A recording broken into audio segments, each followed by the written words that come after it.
Welcome back to another technical video. Today, we're going through your question, answering it, and hopefully finding that solution you need. Guys, remember to stay just a little bit crazy, just like me, and hopefully get to that resolution. Now, let's get on to the video.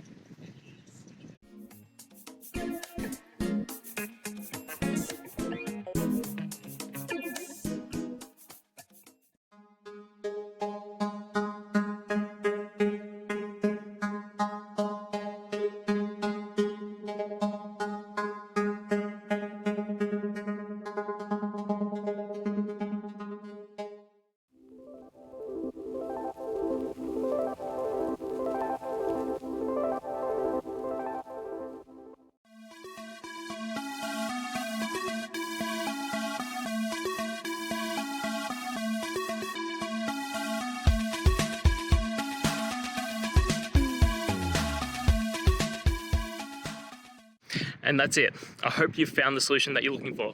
If you did, please hit subscribe. I'd really appreciate it. And until the next time that you need technical help, I hope you have a good one. Cheers.